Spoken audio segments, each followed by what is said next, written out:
স্বামীকে সারপ্রাইজ দিতে গিয়ে নিজেই সারপ্রাইজড হয়ে যায় অনু। তার স্বামী একটি মেয়ের সাথে বিবস্ত্র অবস্থায় শুয়ে আছে। হঠাৎ দরজায় খোলার আওয়াজে দুজনেই ফিরে তাকায় ও চমকে যায়।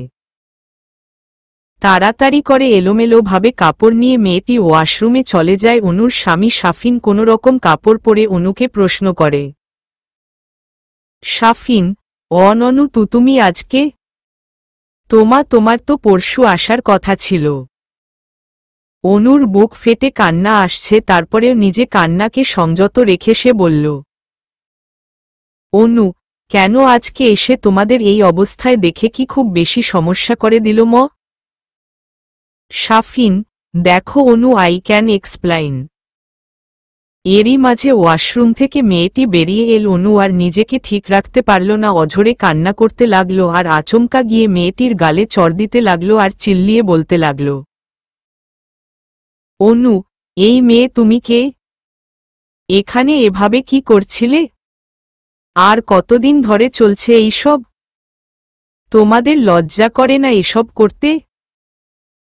এইবার শাফিনের দিকে ফিরে, আপনার শরীরে এতই তেজ যে 3 দিন বাপের বাড়ি যাওয়াতে আর থাকতে পারছিলেন না, যে শরীরের তেজ মিটাতে পতিতা ঘরে তুললেন?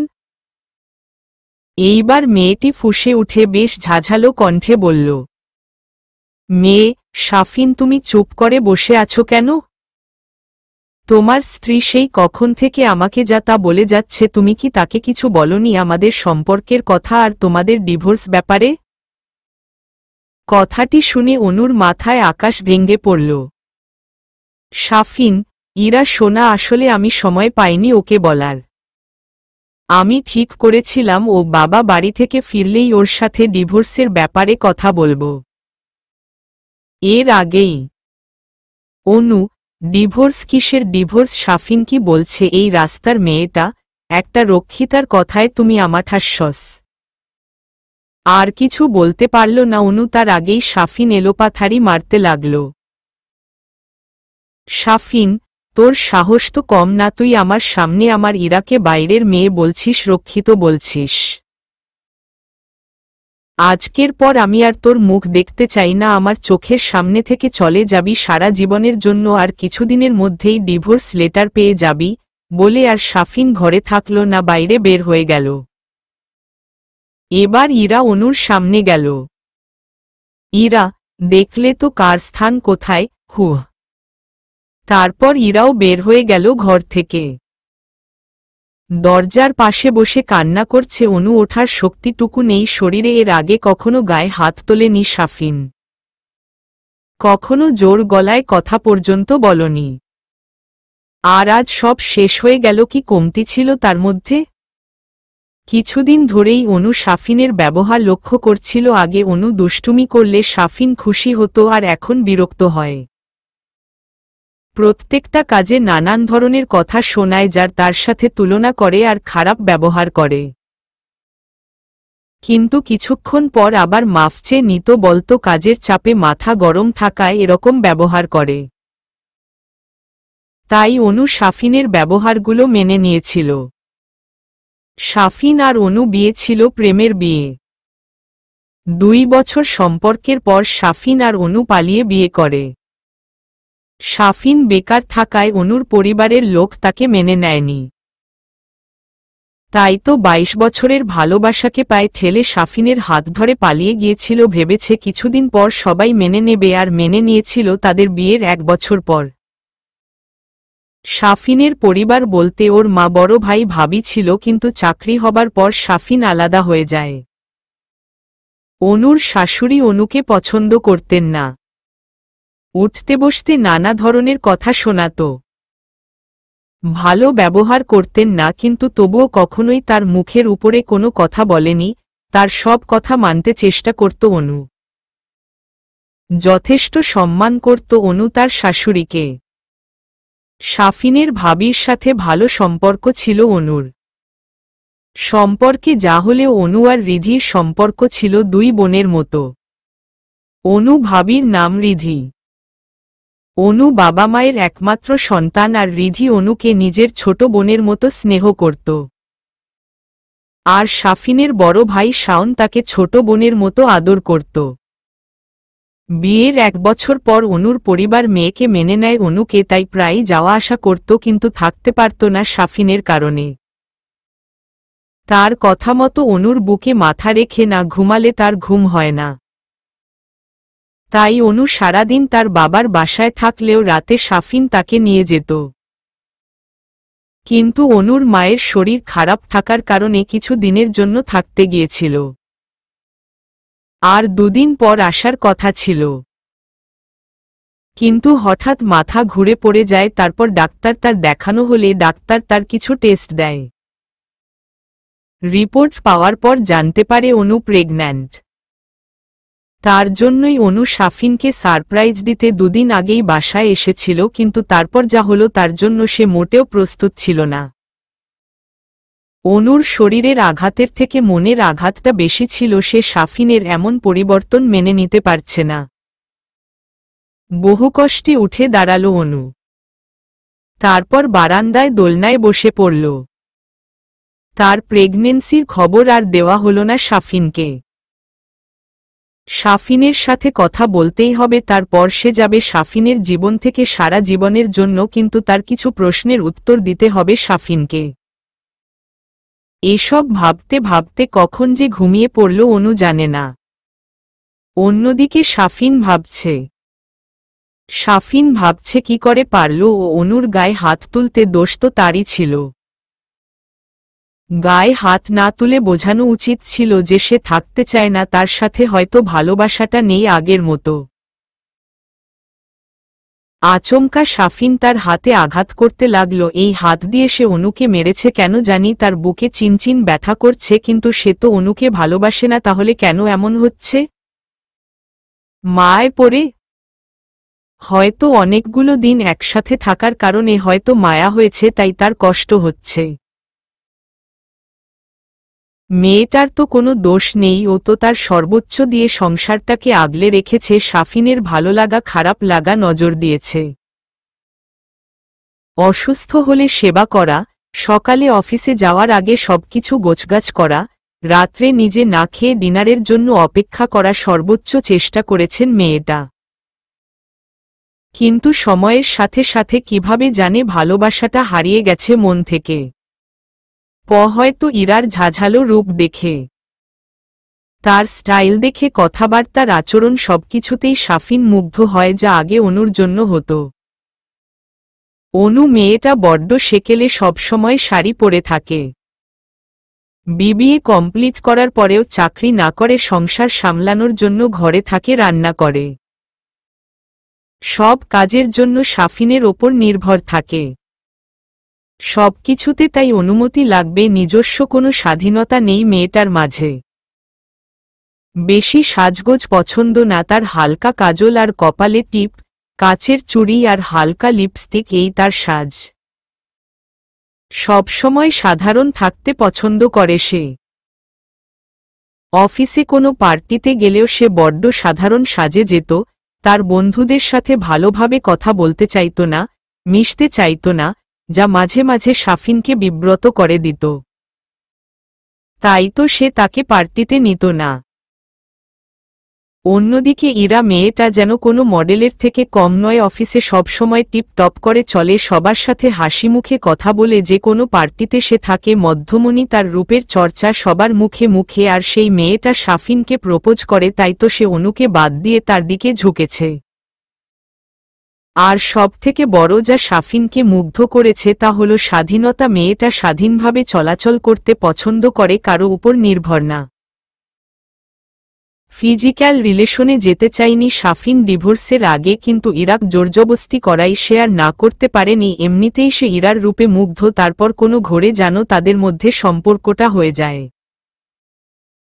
কিন্তু প্রত্যেকবার শারীরিক সম্পর্কের পর শাফিন বিষণ্ণতায় ভুগত, তার মনে হতো সে অনুকে ধোঁকা দিচ্ছে। কই অনুর সাথে মিলনের পর তো কখনোই এমন বিষণ্ণতায় ভুগত না, যেন মনটা আরও ফুরফুরে হয়ে যেত। তাই তারপর থেকেই সাফিন অনুর সাথে কারণে অকারণে খারাপ ব্যবহার শুরু করে, কিন্তু কেন জানি আবার গিল্টি ফিল হতো যে মেয়েটার কোনো দোষ নেই, তাই সে ক্ষমা চেয়ে নিত নানান বাহানায়। তার ঠিক 1 মাস পর আজ অনু সব জেনে যায়। আরেকটা বিষয় সে লক্ষ্য করেছে, অনুকে ছাড়া তার ঘুম হয় না, হয়তো অনেক দিনের অভ্যাস, তাও পরিবর্তন হয়ে যাবে ইরাকে পেয়ে। ইরাকে সে কথা দিয়েছে খুব তাড়াতাড়ি অনুকে তাদের সম্পর্কের কথা বলে ডিভোর্স দিয়ে দেবে আর তাকে বিয়ে করবে, তাই তো এতদূর আগানো। সে সঠিক সময়ে অপেক্ষায় ছিল, কিন্তু অনুর মায়াভরা মুখ দেখে সে আর কিছু বলতে পারত না। অনু খুব ফর্সা না হলেও উজ্জ্বল শ্যামলা চোখ দুটো, টানা টানা সরু নাক আর পাতলা ঠোঁট দুটো গোলাপের পাপড়ির ন্যায় লাল। অসম্ভব মায়া তার চেহারায়।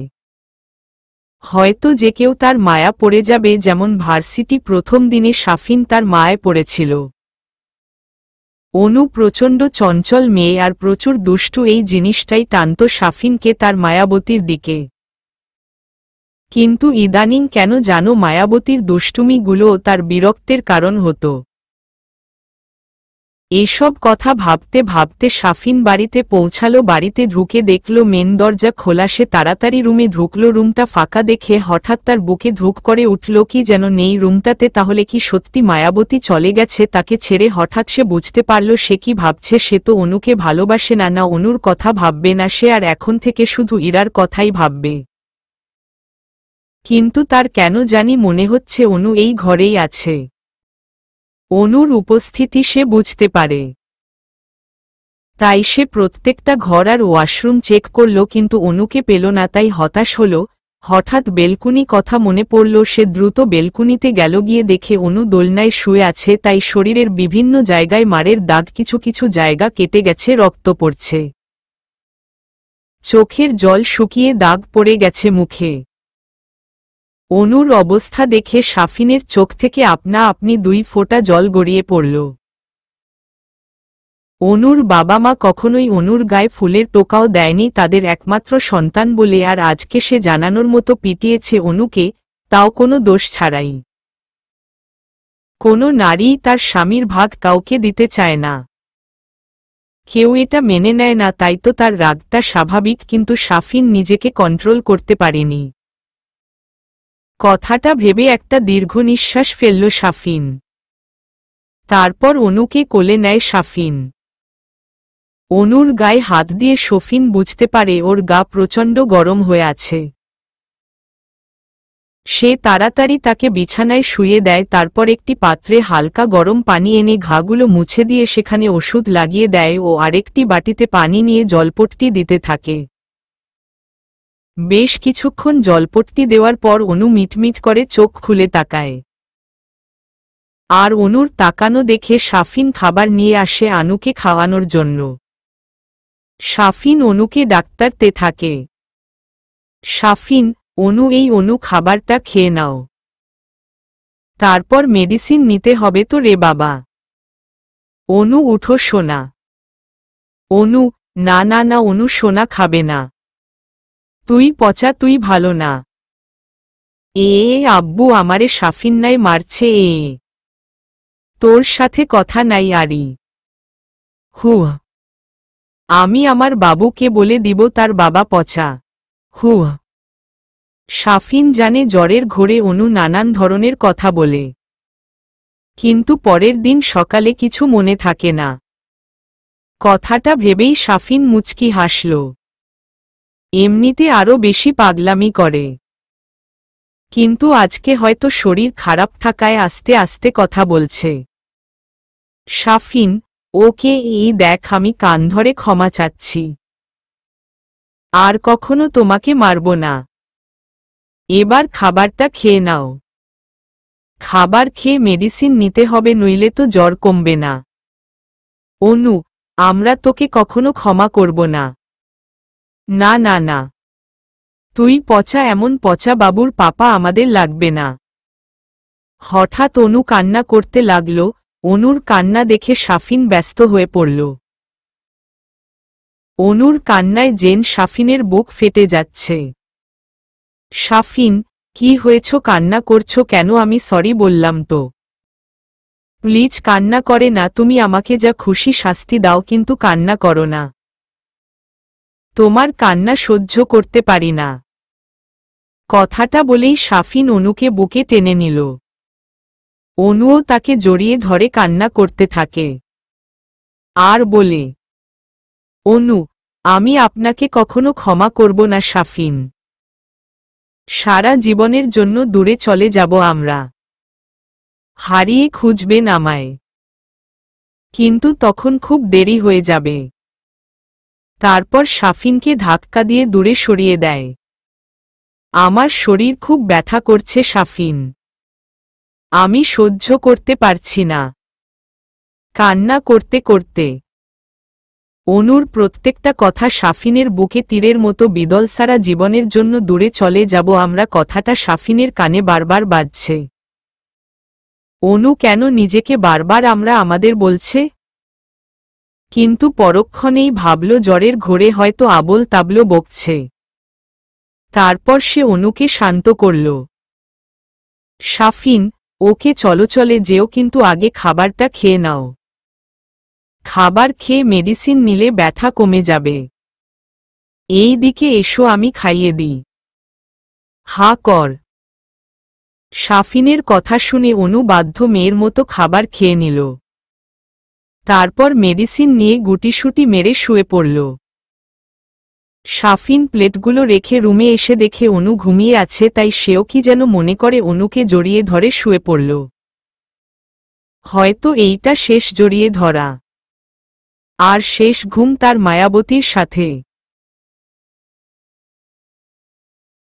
সারা জীবনের জন্য দূরে চলে যাব কথাটা বারবার কানে বাজছে তার, কেন জানি কথাটা সহ্য হচ্ছে না। এসব ভাবতে ভাবতে কখন যে ঘুমিয়ে গেল সে নিজেও জানে না। সকালে ঘুম থেকে উঠে অনু নিজেকে ভারী ভারী অনুভব করল। পাশে ফিরে দেখা শাফিন তাকে আষ্টেপৃষ্ঠে জড়িয়ে ঘুমিয়ে আছে। ঘুমের মধ্যে ছেলেটাকে কত নিষ্পাপ দেখায়। হঠাৎই কালকের ঘটনা কথা মনে পড়ল অনুর। ধাক্কা দিয়ে শাফিরকে নিজের থেকে সরিয়ে দিল। মাথাটা ঝিমঝিম করছে, শরীরটা ব্যথায় কুঁকড়ে যাচ্ছে। সারারাত সে শাফিনের সাথে ছিল, কথাটা ভাবতেই অনুর গা গুলিয়ে উঠল। সে কোনোরকম দৌড়ে ওয়াশরুমে গেল আর গড়গড় করে বমি করে দিল। অনুর ধাক্কায় শাফিনের ঘুম ভেঙে গিয়েছিল। অনুর ধাক্কায় শাফিন অপমানিত বোধ করল। আগে তো প্রত্যেকদিন সে অনুকে জড়িয়ে ধরে ঘুমাতে, তখন ধাক্কা দেয়নি। অনুর বমি করা দেখে সে ভাবল হয়তো জ্বরের কারণে বমি হচ্ছে। তাই সে উঠে ওয়াশরুমে গেল অনুকে ধরতে, কিন্তু তার আগেই আনু তাকে হাত উঠিয়ে ধরতে মানা করে দেয়। তাই সে সেখান থেকে বাড়ির বাইরে চলে যায়। অনু ইগনোরেন্স সহ্য হচ্ছে না শাফিনের।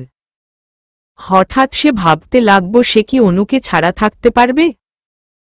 একবার অনুর সাথে কথা বলতে হবে। সে অনুকে ডিভোর্স দিবে না, সেও থাকবে, ইরাও থাকবে। কিন্তু সে থাকবে বন্ধু হয়ে। কিন্তু ইরা কি ব্যাপারটা মেনে নেবে? আর অনুই বা মানবে কেন বন্ধু হয়ে থাকতে? সেও তো একজন লাইফ পার্টনার চায়। তাহলে ডিভোর্সের পরে কি আবার বিয়ে করবে? অন্য কেউ অনুর উপর অধিকার খাটাবে? কথাটা ভাবতেই কেন যেন শাফিনের রাগ উঠে গেলে। যেন কেউ তার ভেতর থেকে বলছে অনু শুধু তার, অনুর উপর অধিকার শুধুই তার। তারপর সে বাসায় রওনা দেন। অনুর সাথে কথা বলতে হবে। মানুষ তো দুটো বিয়ে করে, সংসারও করে। হয়তো আগের মতো ভালোবাসতে পারবে না, কিন্তু চেষ্টা করবে। ইরা এবং সে আলাদা আলাদা থাকবে। তাদের সব চাহিদা পূরণ করার চেষ্টা করবে। সেই দুজনের সাথে সুখে থাকবে। তাহলে ইরাকে পাবে, আর কোনো অনু অন্য কারো কাছে যেতে পারবে না, তার হয়েই থাকবে। কথাটা ভেবেই শাফিনের ভালো লাগছে। আগে অনুকে মানাতে হবে, তারপর সে ইরার সাথে কথা বলবে এই বিষয়ে। তার বিশ্বাস অনু মেনে নেবে তার সব শর্তে, কারণ অনু তাকে ভীষণ ভালোবাসে। এখন চিন্তা শুধু ইরাকে নিয়ে। কথাগুলো ভাবতে ভাবতে সে ঘরে ঢুকে যায়। দরজা যেভাবে খোলা ছিল সেভাবেই খোলা আছে, তাই ঘরে ঢুকতে সমস্যা হয়নি। তারপর সে অনুকে খুঁজতে থাকে। ওয়াশরুম থেকে পানির আওয়াজ আসছে, হয়তো অনু শাওয়ার নিচ্ছে। তাই সে অপেক্ষা করতে থাকে অনুর। অপরদিকে অনু 1 ঘন্টা যাবৎ শাওয়ারের নিচে কান্না করছে আর ভাবছে তার জীবনটা তো অন্যরকম হওয়ার কথা ছিল, তাহলে কেন এমন করল শাফিন তার সাথে। সব প্রশ্নের উত্তর তাকে দিতে হবে, তারপর সে যাবে। আর বেশিক্ষণ থাকল না সে, কারণ এতে তার বাচ্চার সমস্যা হতে পারে। বাচ্চাটার তো কোনো দোষ নেই, তবে সে কেন কষ্ট পাবে। আর কাঁদবে না সে। এই তার শেষ কান্না। বাচ্চাটার জন্য হলেও তাকে বাঁচতে হবে। বাচ্চাটা না থাকলে হয়তো সে এতক্ষণ মরেই যেত। বাচ্চাটাই হচ্ছে বাঁচার একমাত্র অবলম্বন। সে তাকে আঁকড়ে ধরে সারা জীবন থাকতে পারবে। তাকে মানুষ করার জন্য শাফিনের মতো বাবার দরকার নেই। কথাগুলো ভাবতে ভাবতেই ওয়াশরুম থেকে বের হয়ে দেখল শাফিন খাটের উপর বসে তার দিকে ঘোর লাগা দৃষ্টিতে তাকিয়ে আছে। সে তার দিক থেকে চোখ সরিয়ে আয়নার সামনে বসে চুল মোছায় মনোযোগ দিল। বাথরুমের দরজা খোলার আওয়াজে সেদিকে তাকায় শাফিন। অনু মাত্র গোসল থেকে বের হয়েছে, চুল দিয়ে টপ টপ পানি পড়ছে, মলিন চেহারাটা স্নিগ্ধ হয়ে আছে। ঘোরের মাঝেই সে উঠে এসে অনুকে পিছন থেকে আঁকড়ে ধরে ওর ভেজা চুলে মুখ ডুবিয়ে দিল। আচমকা এমন স্পর্শে অনু থ বনে গেল। দেখল শাফিন তার চুলে মুখ ডুবিয়ে দাঁড়িয়ে আছে। সে দ্রুত উল্টো দিকে ঘুরে শাফিনকে বেশ জোরে ধাক্কা দিল আর বলতে লাগল, অনু, লজ্জা করে না আপনার? এত কিছুর পরেও আপনি আমাকে স্পর্শ করছেন। মেয়ে মানুষের শরীর দেখলে আর নিজেকে ঠিক রাখতে পারেন না, তাই তো? অন্যর ধাক্কাতে শাফিনের হুঁশ ফিরে। আর তার কথাতে শাফিনের রাগ উঠে যায়। তারপরেও নিজেকে যথেষ্ট সংযত রেখে সে অনুকে বলে, শাফিন, দেখো অনু, কালকের জন্য আমি তোমার কাছে ক্ষমা চাচ্ছি। ভুলটা আমারই ছিল। ইরার কথা তোমাকে আগে বলা উচিত ছিল। আর আমার মনে হয় আমি এখন আর তোমাকে ভালোবাসি না। আমি ইরাকে ভালোবাসি, তাই জোর করে সম্পর্ক রাখার কোনো মানেই হয় না। আমি তোমাকে ভালোবাসি না। কথাটা শুনে অনু কান্নায় ভেঙে পড়ল আর শাফিনকে প্রশ্ন করল, অনু, কি দোষ ছিল আমার যার কারণে আপনি আমার সাথে এমন করলেন? কি কমতি রেখেছিলাম আমি? সব সময় আপনার চাওয়া পাওয়াকে প্রাধান্য দিয়েছি। আপনার ভালো লাগা খারাপ লাগা নজরে রেখেছি। আপনার সব কাজে আপনাকে একজন ভালো বন্ধুর মতো সাপোর্ট করেছি। তাহলে কেন আপনি এমন করলেন? কেন শাফিন, কেন আমাকে এত বড় শাস্তি দিল না? আপনার এক কথায় আপনাকে বিশ্বাস করে নিজের বাবা মায়ের ভালোবাসাকে পায়ে ঠেলে আপনার হাত ধরে আপনার সাথে চলে এসেছি, বিশ্বাসের এই মর্যাদা দিল না? ভাববেন না কালকে আপনার ওইসব কথা শুনেও আপনার সাথে সংসার করব বলে পড়ে আছি। শুধুমাত্র প্রশ্নের উত্তরগুলো জন্যই এখানে থাকা। একবার প্রশ্নগুলোর উত্তর দিয়ে দিন আর কখনোই আপনার সামনে আসব না। চিরদিনের জন্য চলে যাব আপনার জীবন থেকে। শেষ কথাটা শুনে শাফিন মাথা উঁচু করে অনুর দিকে তাকাল। শাফিন, আমার পুরো কথাটা তো একবার শোন। অনু, না, আগে আমার প্রশ্নের উত্তর দিতে হবে। এবার শাফিন রেগে যায়। অনু কখনোই তার কথা আগে পুরোটা শুনতে চায় না। কথার মাঝে কথা তোকে বলতেই হবে। আগে পুরো কথাটা তো শুনবে, তা না আগে তার প্রশ্নের জবাব দাও। তাই শাফিন রাগের মাথায় দাঁতে দাঁত চেপে বলে দেয়, শাফিন, কি আছে তোমার? না চেহারা, না কোনো যোগ্যতা, শুধু পারো কতগুলো অখাদ্য রান্না করতে। সারাদিন শাড়ি পরে ঘুরে বেড়াও। কোনো বড় পার্টিতে নিয়ে গেলে বুড়ো সেজে বসে থাক। আমার বন্ধুদের সাথে ভালোভাবে কথা পর্যন্ত বলো না, কতটা বিব্রত হতে হয় আমাকে তোমার জন্য জান।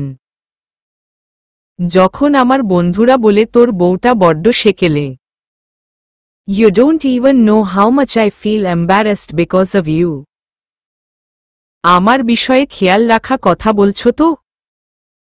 তোমার আর সারাদিন বাসায় কাজে বাকি থাকে, তাই তো আমার ভালো লাগা খারাপ লাগার বিষয়ে নজর রাখো। সারাদিন বাসায় থাক আর আমার অন্য ধ্বংস কর। প্রতিদিন রাত্রে বাসায় আসলে কানের সামনে মশা মাছির মতো ভন ভন করতে থাকো।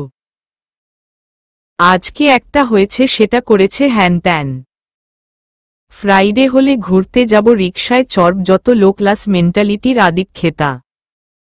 দূরে কোথাও ঘুরতে যেতে চাও না, সামান্য রোমাঞ্চ করতে গেলে পালাই পালাই করো। You don't even satisfied me into bed. তোমার বেড পারফরমেন্সও অত ভালো না। আর ইরাকে দেখো যেন সাক্ষাৎ একজন মডেল, যেমন রূপ তেমনি গুণ, একজন স্বাধীন নারী, এমন মেয়ে আমি সবসময় চাইতাম আমার লাইফ পার্টনার হিসেবে। ইভেন তার বেড পারফরমেন্স তোমার থেকে 1000 গুণ ভালো। বেডে সে আমাকে তোমার থেকে ভালো সাপোর্ট করে। ঠিক এসব কারণে আমি তোমার কাছ থেকে মুক্তি চাই। শুনতে পেরেছ? তুমি এখন আমার চোখের সামনে থেকে দূর হও, তোমার ওই মুখ কখনো আমাকে দেখাবে না। ডিসকাস্টিং। বলেই শাফিন কাপড় নিয়ে ওয়াশরুমে ঢুকে যায়। তার মাথা ঠান্ডাক্তার করতে হবে, কি বলতে চেয়েছিল আর কি হয়ে গেল। উফ। অন্যদিকে অনু স্তব্ধ হয়ে দাঁড়িয়ে আছে। কি বলে গেল শাফিন তাকে? ছি ছি। সে বসে বসে অন্য ধ্বংস করছে। সে শাড়ি পরে, তাই সে সেকেলে। সে শাফিনকে বিছানায় সুখ দিতে পারেনি। নিজের ওপর ঘৃণা হচ্ছে। এই লোকটাকে সে এতদিন ভালোবেসেছিল, একসাথে থেকেছে আর এত বিশ্বাস করেছে, আর সে কিনা তাকে এসব কথা বলে গেল। অনুর ভালোবাসাগুলো তার কাছে আদিক্ষেতা মনে হয়। তার চোখ দিয়ে আপনা আপনি পানি পড়ছে। চোখের পানি বাঁধ মানছে না। সে তার প্রশ্নের উত্তর পেয়ে গেছে, আর এক মুহূর্ত থাকবে না সে এখানে। কোনো কিছু না নিয়ে ঘর থেকে বের হয়ে গেল অনু। রাস্তায় এলোমেলোভাবে হাঁটছে সে, বারবার শাফিনের কথাগুলো মাথায় ঘুরপাক খাচ্ছে। শেষ পর্যন্ত খাবারের খোঁটা তাকে শুনতে হল। এত ভালোবাসার এই ফল পেল সে? তার ভালোবাসা তো কোনো খাদ ছিল না। এখন সে কোথায় যাবে? বাবা মায়ের কাছে যাবার মুখ নেই তার। তাদের কথা অমান্য করেই তো সে শাফিনের সাথে গিয়েছিল। এখন কোনো মুখে সে বাবা মায়ের কাছে আছে আশ্রয় চাইবে? এসব কিছু ভাবতে ভাবতেই সে পাশের একটা পার্কে গিয়ে বসে। সকাল থেকে কিছুই খাওয়া হয়নি, তার ওপরে শরীরে অসম্ভব ব্যথা ও জ্বর। কিছুক্ষণ বসে থাকার পর হঠাৎ সে শুনতে পেল কেউ তার নাম ধরে ডাক্তার। পিছনে ফিরে সে দেখতে পেল সাদাত ভাই। প্রায় 30 মিনিট শাওয়ারের পর শাফিনের মাথা ঠান্ডাক্তার হল। সাথে সাথে তার মাথায় এলো রাগের মাথায় সে অনুকে কি সব বলেছে। প্রায় সাথেই সে কোনোরকম টাওয়াল পেঁচিয়ে ওয়াশরুম থেকে বের হল। বের হয়ে দেখল অনু ঘরে নেই। বিছানার উপর থেকে ফোনটা নিয়ে তাড়াতাড়ি অনু নম্বরে ডাক্তার ল করল, কিন্তু ফোনটা ড্রেসিং টেবিলের সামনে বাড়ছে। তাই ভাবল সে হয়তো ঘরেই আছে, তাই সে জোরে জোরে অনুর নাম ধরে ডাক্তারতে লাগল, কিন্তু কোনো সাড়া পাওয়া গেল না। এইবার সে মাথায় হাত দিয়ে বসে পড়ল। সে উপলব্ধি করতে পারছে সে অনেক ভুল করেছে, যার কোনো ক্ষমা হয় না। সে কি করে মুখ দেখাবে অনুর সামনে? কোনো মুখে যাবে তার সাথে কথা বলতে বা ক্ষমা চাইতে? সে কি তার শর্ত মেনে নেবে? থাকবে তার বন্ধু হয়ে? মনে হয় শেষ আশাটাও যে সে নিজ হাতে হত্যা করেছে। অনু বাচ্চামো স্বভাবের হলেও আত্মসম্মানটা খুব বেশি। একবার শাফিন অনুকে আইসক্রিম খাওয়া নিয়ে কথা শোনায়, তারপর থেকে সে আর শত অনুরোধের পরেও আর ক্ষমা চাওয়ার পরেও আর আইসক্রিম খায়নি। যেখানে আইসক্রিম সবচেয়ে প্রিয় খাবার। সে সবকিছুকে না করতে পারলেও আইসক্রিমকে না করতে পারত না। শাফিনের নিজেকে এখন জুতা পিটা করতে ইচ্ছে করছে। কি করে পারল অনুকে এসব কথা বলতে, যা একটাও সত্যি না? কথাগুলো শাফিন মন থেকে বলেনি, রাগের মাথায় বলে ফেলেছে। না যে করেই হোক তার অনু কাছে মাফ চাইতে হবে, মাফ চাইলে তো কেউ ছোট হয়ে যায় না। অনু হয়তো তাকে মাফ করে দেবে, কারণ ও তো জানে শাফিন রাগের মাথায় কি বলে তা নিজেও জানে না, পড়ে ঠিকই সে তার ভুল বুঝতে পারে। শাফিনের রাগটা বরাবরের মতোই বেশি, যা মাঝে মাঝে শাফিনকে বিপদে ফেলে দেয়। একবার রাগ উঠলে সে আর নিজের মধ্যে থাকে না, যা নয় তাই বলে ফেলো। অনু তার রাগ কন্ট্রোল করার জন্য সব সময় বলতো, আরও বলতো এই রাগের কারণেই হয়তো একদিন সবকিছু হারাবে। তাহলে কি সে অনুকে সারা জীবনের জন্য হারিয়ে ফেলল? সাদাত অনুর আপন মামাতো ভাই। সে তার ছেলেকে নিয়ে এখানে খেলতে এসেছে। সে আশেপাশেই থাকে। তার ছেলেকে জন্ম দেওয়ার সময় সাদাত ভাইয়ের স্ত্রী মারা যায়, তারপর সে আর বিয়ে করেনি। এখনো স্ত্রীকেই ভালোবাসেন তিনি। ছেলেকে নিয়ে দিন কাটে তার। সাদাতের ছেলের বয়স 4 বছর, নাম সাদ। ভীষণ মিষ্টি দেখতে আর সারাদিন পাকা পাকা কথা বলে ঘর মাতিয়ে রাখে। সাদাত অনুর ভাই কম, বেস্ট ফ্রেন্ড বেশি। সে তার জীবনের সব কথাই তাকে বলত। কিন্তু বিয়ের পর তার সাথে আর বেশি যোগাযোগ হয়নি, কারণ শাফিন তার সাথে কথা বলা পছন্দ করত না। আর শাফিন পছন্দ করে না এমন কোনো কাজই অনু দ্বিতীয়বার করত না। সাদাত সবসময় অনুকে একজন গাইডের মতো প্রোটেক্ট করত। সকল বিষয়ে ভালো পরামর্শ দিত, যদিও সে অনুর থেকে বয়সে প্রায় 10 বছরের বড় ছিল। সাদাতকে দেখে অনু আর নিজেকে ঠিক রাখতে পারল না, হঠাৎ জড়িয়ে ধরে কান্না শুরু করল।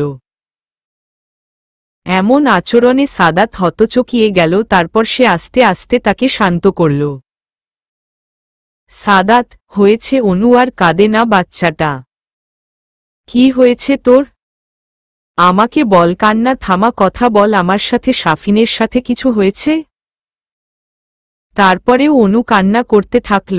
এবার সাদাত একটু জোরে ধমক দিল। সাদাত, চুপ, একদম চুপ, কান্না থামা বলছি। তারপর অনু আস্তে আস্তে শান্ত হল। এবার বল কি হয়েছে, কেন কান্না করছিস?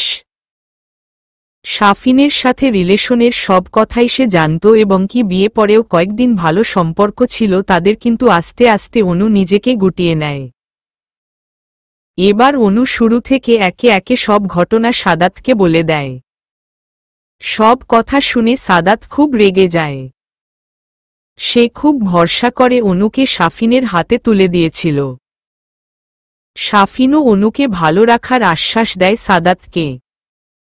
তাহলে এই কি তার ভালো রাখার নমুনা, প্রেগনেন্ট অবস্থায় একটা মেয়েকে ছেড়ে দেওয়া? সে অগ্রসর হয় শাফিনের কাছে যাওয়ার জন্য, কিন্তু অনু বাধা দেয়। সে চায় তার ভালোবাসার মানুষটি ভালো থাকুক। আর তা যদি হয় তাকে ছেড়ে, তাহলে সে নাইবা থাকল তার জীবনে। বেঁচে থাকার অবলম্বন তো আছে, তার আর কি চাই? তারপর সাদাত তাকে জোর করে তাদের বাসায় নিয়ে যায়। আর কিছু খাইয়ে বিশ্রাম নিতে বলে সে অনুদের বাসায় অগ্রসর হয়। তারপর অনু বাবা মায়ের কাছে সব খুলে বলে। তারা মেয়ের এমন অবস্থার কথা শুনে কান্নায় ভেঙে পড়ে। সাদাত তাদের সামলায় এবং নিজেদের অনুর জন্য শক্ত হতে বলেন। কারণ অনুর এখন আপনজনদের খুব প্রয়োজন। তাকে তার লড়াইয়ের জন্য প্রস্তুত করতে হলে তাদের সাপোর্টের দরকার হবে। আর অনু খাবার খেয়ে মেডিসিন নিয়ে ঘুমিয়ে পড়ে। সারাদিন ক্লান্ত থাকায় বিছানার সাথে গা এলিয়ে দিতেই দুচোখে রাজ্যের ঘুম নেমে আসে। তার ঘুম ভাঙ্গে সন্ধ্যায় মাথায় কারো ঠান্ডাক্তার হতে স্পর্শে। স্পর্শটি তার খুব চেনা, এটি তার মায়ের হাতের স্পর্শ। আচ্ছা মমতা, স্পর্শগুলো কি এমনই হয়? অন্ধকার ঘরে বসে আছে সাফিন। ঘরটা কেমন যেন নিস্তব্ধ হয়ে আছে, কেমন যেন ফাঁকা ফাঁকা, ঠিক যেমন সাফিনের মনটার মতো। কিন্তু এটা তো হওয়ার কথা ছিল না। সে তো এটাই চাইছিল, অনু জেন চলে যায়, তাহলেই তো সে আর ইরা ভালো থাকবে। অন্য সাধারণ দিনগুলোর হলে সাফিন এতক্ষণে অফিস থেকে ফিরত। অনু হাসিমুখে দরজা খুলত। ঘামের জর্জরিত শরীরে সাফিনকে অনু জড়িয়ে ধরত, যা ইদানিং সাফিনের বিরক্ত করে তুলত। তারপর হাত থেকে ব্যাগ নিয়ে ব্যস্ত হয়ে যেত। কাবার্ড থেকে কাপড় নিয়ে সাফিনকে ঠেলে ওয়াশরুমে ঢুকাত আর তার কাপড়চোপড়, মানিব্যাগ, ঘড়ি সঠিক জায়গায় রেখে দিত। সাফিন শাওয়ার থেকে বের হলে টাওয়াল দিয়ে মাথা মুছে দিত। তারপর তার সারাদিনে কাজকর্মগুলো হাসিমুখে সাফিনের সাথে শেয়ার করত। কিন্তু সাফিন আগে বিরক্ত না হলেও ইরার সাথে সম্পর্ক হওয়ার পর কেন যেন এগুলো বিরক্ত লাগত। মাঝে মাঝে অনুকে ধমক দিয়ে চুপ করাত। তারপর দুজনে ডিনার করে শুয়ে পড়ত। আর যেদিন ইরার সাথে বাইরে থেকে ডিনার করে আসত, সেই দিন অনু না খেয়ে শুয়ে থাকত। তাই অনুকে খাওয়ানোর জন্য সামান্য হলেও সাফিন খাবার খেত। সাফিনের খুব ইচ্ছে করছে অনুর সাথে দেখা করতে, একটু কথা বলতে, কিন্তু না, সে বলবে না। তাই সে ইরান নাম্বারে ডাক্তার ল করল, কিন্তু ফোন অপর পাশ থেকে ব্যস্ত দেখাচ্ছে। ঘণ্টা দুয়েক আগেও ইরার সাথে কথা হয়েছে ওর। তার বেশিরভাগ কথাই ছিল হানিমুনে কোথায় যাবে, এঙ্গেজমেন্ট রিং কেমন হবে, তাদের ওয়েডিং কেমন হবে, বিয়ের পর কোথায় কোথায় ঘুরতে যাবে, এসব নিয়ে। আর আসল বিষয় ছিল কিভাবে অনুকে ডিভোর্স দিতে হবে। সে নাকি তার পরিচিত ভালো ডিভোর্স লয়ারের সাথে কথা বলে রেখেছে, কালকে সকালে যাবে তারা লয়ারের সাথে সরাসরি কথা বলতে। কিন্তু সত্যিই সে চায় অনুকে ডিভোর্স দিতে? তার মাথায় নানান জিনিস ঘুরপাক খাচ্ছে। না, সে আর ভাবতে চায় না। সে আবার ইরার নম্বরে ডাক্তার ল করে, কিন্তু এবারও ব্যস্ত দেখায়। তাই সে চুপচাপ বেলকুনিতে গিয়ে সিগারেট ধরায়। অনু থাকা অবস্থায় সাফিনকে কখনো সিগারেট খেতে দিত না। অনু সিগারেটের গন্ধ সহ্য করতে পারত না। তাই সাফিন প্রায় সিগারেটের স্বাদ ভুলে গিয়েছিল। কিন্তু আজকে সারাদিনে সে এক প্যাকেট সিগারেট শেষ করেছে। এসব ভাবনার মাঝেই ইরা ফোন ব্যাক করে। রাত 10:30। অনুকে নিয়ে তার বাবা মা বাড়ি ফিরেছে। আরও আগেই আসার কথা ছিল, কিন্তু সাদাত ডিনার না করিয়ে ছাড়ল না তাদের। তারা বেশ কিছুক্ষণ ঘরে আড্ডাকতারও দিল অনুর ছোটবেলা নিয়ে, তাকে কিভাবে সবসময় সাদাত শায়েস্তা করত তা নিয়ে বেশ হাসাহাসি করল। এসবের মধ্যে অনু প্রায় চুপই ছিল, মাঝে মাঝে দু একটা কথা বলেছে, আর বেশিরভাগ সময় চুপ থেকে মুচকি হেসেছে। অনু ছোটবেলা থেকেই ভীষণ দুষ্টু ছিল, সারাদিন দুষ্টুমি করে বেড়াত, আর সাদাত সবসময় তাকে দুষ্টুমির জন্য শাস্তি দিত। শাস্তি পেয়ে অনু মাঝে মাঝে কান্না করত, তারপর আবার সবাই মিলে তাকে হাসাত। এই সবই ছিল অনুকে সাফিনের দেওয়া কষ্ট থেকে কিছু সময়ের জন্য দূরে রাখার চেষ্টা মাত্র। বাসায় এসে অনু নিজের ঘরে ফ্রেশ হল। বিকেলে ঘুমানোর কারণে এখন আর ঘুম আসছে না তার। সারা সন্ধ্যায় কান্না আটকে রাখতে পারলেও এখন আর কান্না বাদ মানছে না। সে বালিশে মুখ গুজে চিৎকার করে কান্না করতে লাগল। এরই মাঝে হঠাৎ দরজায় কেউ কড়া নাড়ল। সে তাড়াতাড়ি কান্না বন্ধ করে দরজা খুলে দেখল তার মা দাঁড়িয়ে আছে। অনু, মা, তুমি এত রাতে কোনো প্রয়োজন ছিল কি? অনুর মা বুঝতে পারল অনু এতক্ষণ কান্না করছিল, চোখমুখ লাল হয়ে আছে, চোখগুলো ফুলে গেছে। তার মেয়ের জীবনটা কেন এমন হলো ভেবেই সে একটা দীর্ঘ নিঃশ্বাস ফেলল। সে জানত অনু একা থাকলে কান্না করবে, তাই তো সে সিদ্ধান্ত নিয়েছে যতদিন পর্যন্ত নিজেকে শক্ত না করতে পারে ততদিন পর্যন্ত সে অনুর সাথে থাকবে, তাকে সাপোর্ট করবে। কারণ এই সময়ে মায়ের মানসিক চাপের কারণে বাচ্চাদের সমস্যা হয়ে থাকে, যা মোটেও ভালো না। সে জানে বাচ্চাটা অনুর বেঁচে থাকার একমাত্র চাবিকাঠি। সাদাতের কথা অনুযায়ী শাফিন তাকে ডিভোর্স দিবে বলেছে। তাই একটা ডিভোর্সি মেয়ের একটা বাচ্চা দুনিয়াতে আনতে হজলে অনুকে শক্ত হয়ে দাঁড়াতে হবে। তার জন্য তার প্রচুর সাপোর্টের দরকার আর মোটিভেশনে দরকার, যা অনুর বাবা মা ও সাদাত দিবে। অনুকে বোঝাতে হবে ভালো থাকার জন্য কোনো শাফিনের মতো কোনো পুরুষ মানুষের প্রয়োজন নেই। তাই সে বলল, অনুর মা, রাবেয়া, কেন কোনো দরকার ছাড়া কি আমি আমার মেয়ের কাছে আসতে পারি না বুঝি? আমি এমনিতেই এসেছি তোর সাথে থাকব বলে, কতদিন হয় তোর সাথে থাকি না। অনু বুঝতে পারল তার মা হয়তো বুঝতে পেরেছে সে এখন কান্না করছে, তাই তার সাথে থাকতে এসেছে যাতে সে কান্না করতে না পারে। এরই মাঝে অনুর বাবা হাতে করে গরম দুধ নিয়ে প্রবেশ করে। অনু, আরে বাবা তুমি তোমার হাতে দুধ কেন? অনুর বাবা, আলম, তোমার জন্য মামুনি এখন তোমার সাথে অন্য আরেকজন আছে, তাকে তো সুস্থ হয়ে ঘরে আসতে হবে নাকি, তার জন্য তো বেশি বেশি করে পুষ্টিকর খাবার খেতে হবে। আমি কিন্তু না শুনব না, তাড়াতাড়ি করো, দুধটুকু ফিনিশ করো। অনু, কিন্তু আমি তো দুধ খাই না, তুমি তো জানো, প্লিজ বাবা জোর করে না। আলম, আমি তোমার কোনো কথা শুনব না, আমি তো তোমাকে খেতে দিচ্ছি না, আমি তো আমার নাতি নাতনিকে খাওয়াচ্ছি, আমার সাথে খেলতে হলে তো তাদের যথেষ্ট শক্তির প্রয়োজন, তাড়াতাড়ি শেষ করে তাড়াতাড়ি।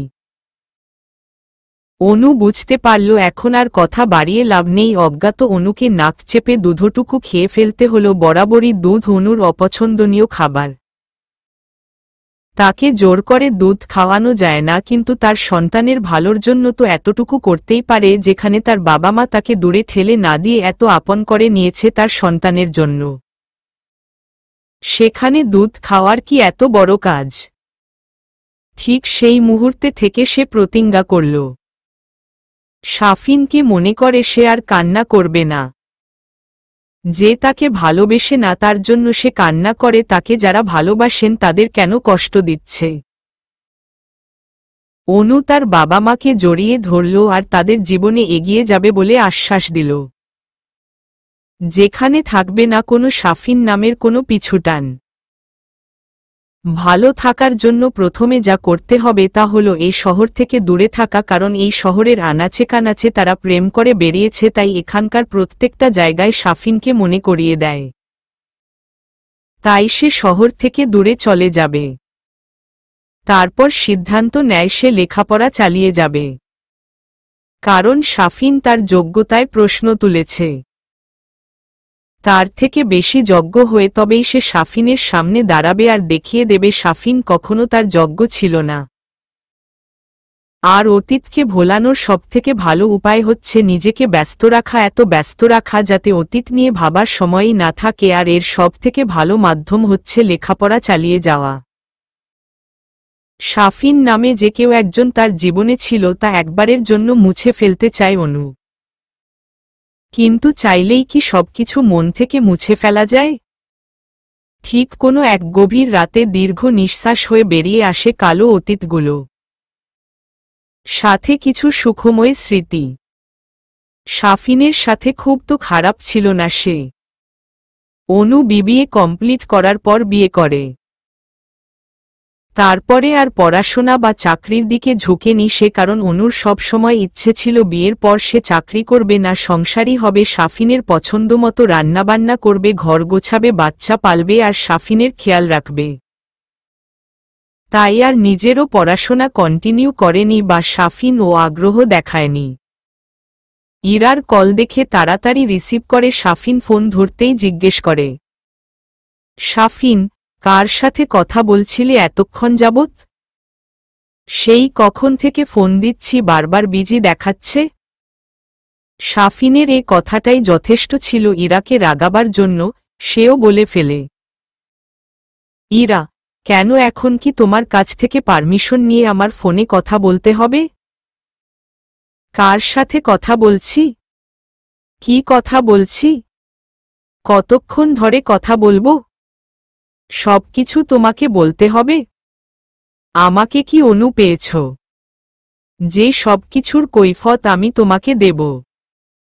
সবকিছুতে তোমার পারমিশন চাইব। হঠাৎই শাফিন দমে গেল। সে শান্ত স্বরে ইরাকে বলল, শাফিন, সরি ইরা, ভুল হয়ে গেছে। আসলে মাথা ঠিক ছিল না। তারপর আমি তোমাকে অনেকক্ষণ যাবৎ ফোন দিচ্ছি, বারবার বিজি দেখাচ্ছে, তাই হুট করে মাথা গরম হয়ে গিয়েছিল। ভুলে বলে ফেলেছি। তুমি যার সাথে খুশি কথা বল, আমার কোনো সমস্যা নেই। জানোই তো রাগ উঠলে আমার মাথা ঠিক থাকে না, যা তা বলে ফেলি। এবার ইরা স্বাভাবিক কণ্ঠে বলল, ইরা, আমি অনু না যে তোমার রাগের ধার ধরে বসে থাকব। যাক গে, আসলে এক পুরনো ফ্রেন্ডের সাথে কথা বলছিলাম, তাই তোমার ফোন খেয়াল করিনি। কি জন্য ফোন দিয়েছ বল? কিছুক্ষণ আগেই না কথা বললাম তোমার সাথে। শাফিন দীর্ঘনিশ্বাস ফেলল। সে অনুকে মনে না করার জন্য ইরাকে ফোন দিয়েছে, কিন্তু ইরাও বারবার অনুর কথা তুলে ওর কথা মনে করিয়ে দিচ্ছে। শাফিন, কেন তোমার সাথে কথা বলার জন্য বুঝি কারণ থাকতে হবে? এমনিতে কথা বলা যাবে না? আর কিছুক্ষণ আগে কেন বলছো? প্রায় 2 ঘন্টা আগে কথা বলেছি আমরা। তোমার কথা মনে পড়ছিল তাই ফোন দিল ম। এই ইরা, চলো না তাড়াতাড়ি বিয়ে করে ফেলি, একা একা থাকতে ভালো লাগছে না। চলো কালই বিয়ে করে ফেলি। ইরা, বললেই হলো নাকি কালই বিয়ে করে ফেলি? আর তাছাড়া বিয়ে ছাড়াই তো সব পাচ্ছ, তাহলে সমস্যা কোথায়? আমরা আরও কিছুদিন এভাবেই থাকি, তারপর না হয় বিয়ের কথা ভাববো। আগে তোমাদের ডিভোর্সটা তো হোক। আমার কত শপিং করতে হবে, ফ্রেন্ডদের ইনভাইট করতে হব, কত প্ল্যানিং আছে আমার বিয়ে নিয়ে। তোমার হয়তো এটা দ্বিতীয় বিয়ে, কিন্তু আমার তো প্রথম। আমারও তো কিছু শখ আছে নাকি? আর শোনো, তোমার ফালতু কথা শোনার আমার এখন সময় নেই। আমার কিছু কাজ আছে, পরে কথা বলবো, কোনো দরকার থাকলে বল। আর ফালতু টাইম স্পেনের জন্য আমাকে ফোন দিবে না, রাখি বাই। কট করে ফোনটা রেখে দিল ইরা। শাফিন বারান্দায় দেয়াল ঘেঁষে বসে পড়ল। রাত প্রায় 12টার কাছাকাছি। চোখে ঘুম নেই তার, ঘুম যেন তার অবাধ্য হয়ে গেছে। তার চোখ থেকে অন্য কারো বুকে চুপটি করে বসে আছে। আর ঘুমানোর জন্য সেই ব্যক্তিটা কে দরকার? রাতটা নির্ঘুম সিগারেটের ধোঁয়ার সাথে কাটিয়ে দিল সে। সকালে বরাবরের মতো খুব সকালেই ঘুম ভাঙল অনুর। অনুর সকালে ওঠার অভ্যাস আছে, তাই সে তাড়াতাড়ি করে ওযু করে নামাজে বসে পড়ল আর আল্লাহর কাছে তার সন্তানের সুস্থতা কামনা করল। কাল রাতে ভালো ঘুম হয়েছে, তাই মনটা সকাল থেকেই হালকা লাগছে, যেন খুব বড় একটা পাথর নেমে গেছে বুক থেকে। কাল অনেক রাত পর্যন্ত সে ভেবে নিয়েছে আগামীতে কি করতে হবে, তাই সে তার বাবা মায়ের ঘুম থেকে জাগায় অপেক্ষা করতে লাগল। কিছুক্ষণ ছাদে হাঁটাহাঁটির পর পিছনে কিচেনে গিয়ে সকালে নাস্তা বানাতে আরম্ভ করল। এটা তার প্রতিদিনের অভ্যাসে, ঘুম থেকে উঠে নামাজ পড়া, তারপর ছাদে কিছুক্ষণ হাঁটা, তারপর নাস্তা তৈরি করা।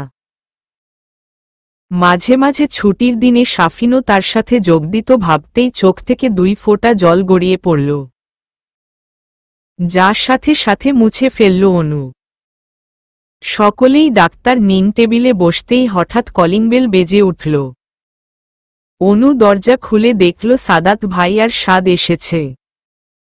তাদের দেখে অনু একটা মিষ্টি হাসি দিল। সাদা পিমনি বলে লাফ দিয়ে অনুর কোলে ওঠার চেষ্টা করল, কিন্তু তার আগেই সাদাত তাকে থামিয়ে দিল। সাদাত, সাদ বাবা এমন করে না, তোমার পিমনি তো অসুস্থ।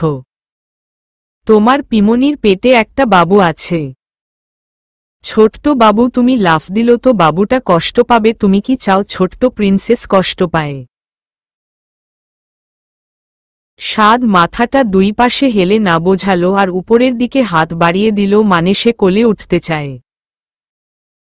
অনু হাত বাড়িয়ে সাদকে কোলে নিল আর ডাক্তার নিঙে বসিয়ে দিল, সাথে সাদকে নিজ হাতে খাবার খাইয়ে দিল। অল্প সময়ের মধ্যেই অনু আর সাদের মধ্যে ভালো বন্ডিং হয়ে গেল।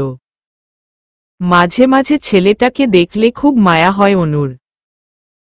মা কি জিনিস তা হয়তো কখনোই বুঝবে না। সে বাবা তো বাবাই হয়, মা তো হতে পারে না। সে যতই ভালোবাসুক, মায়ের ভালোবাসাটাই আলাদা। যেমন মায়ের ভালোবাসা বাবা দিতে পারে না, ঠিক বাবার ভালোবাসাও মা দিতে পারে না। কথাটা ভাবতেই অনুর বুকে ছ্যাঁত করে উঠল। তার সন্তান ও তো বাবার আদরের থেকে বঞ্চিত থাকবে। খাবার পরে অনু সবার উদ্দেশ্যে বলল, অনু, আমার তোমাদের সাথে কিছু কথা আছে। সারারাত নির্ঘুম কাটিয়ে ভোরের দিকে চোখ লেগে গেছিল সাফিনের। হঠাৎ কলিং বেলের আওয়াজে ঘুম ভাঙল তার। মাথাটা ভার হয়ে আছে।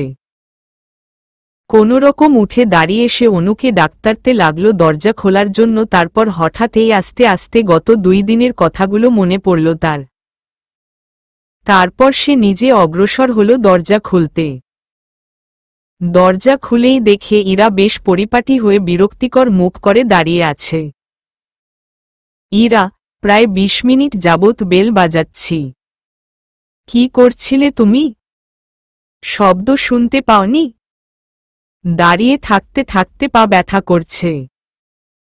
দেখি সর সামনে থেকে, আমাকে ভিতরে যেতে দাও। ইরা ঘরে গিয়ে দেখল রুমের প্রায় নাজেহাল অবস্থা। সারা ঘরে কাপড় চোপড় ছড়িয়ে ছিটিয়ে আছে, সিগারেটের খোসা ঘরের মেঝেতে পড়ে আছে। ইরা তাড়াতাড়ি রুম থেকে বেরিয়ে আসে বলল, ইরা, ছি, তোমার রুমের এই অবস্থা কেন? তুমি এত নোংরা। আমার সাথে থাকতে হলে সব সময় ঘর গুছিয়ে রাখতে হবে। নিজের কাজ নিজে করবে। আর তুমি কি ভুলে গেছো আজকে আমরা লয়ারের কাছে যাব? 10টার অ্যাপয়েন্টমেন্ট। অলরেডি 9:30 বাজে, তাড়াতাড়ি ফ্রেশ হয়ে আসো। যাও। সাফিন বিনাবাককে কাপড় নিয়ে ওয়াশরুমে চলে গেল। একদম শাওয়ার নিয়ে বের হবে, সারা শরীর থেকে সিগারেটের বাজে গন্ধ আসছে। এভাবে বেরোনো যায় না। সাফিনকে শাওয়ার থেকে বেরিয়ে আসতে দেখে ইরা সামনের দিকে আগায় আর সাফিনের ঠোঁটে ঠোঁট মিলিয়ে দেয়। অন্য সময় হলে সে নিজেও তাল মিলাত, কিন্তু এখন কেন যেন এগুলো বিষের মতো লাগে, তাই সে ইরাকে সরিয়ে দেয়। তারপর তারা রওনা দেয় লয়ারের কাছে যাবার উদ্দেশ্যে। চলবে।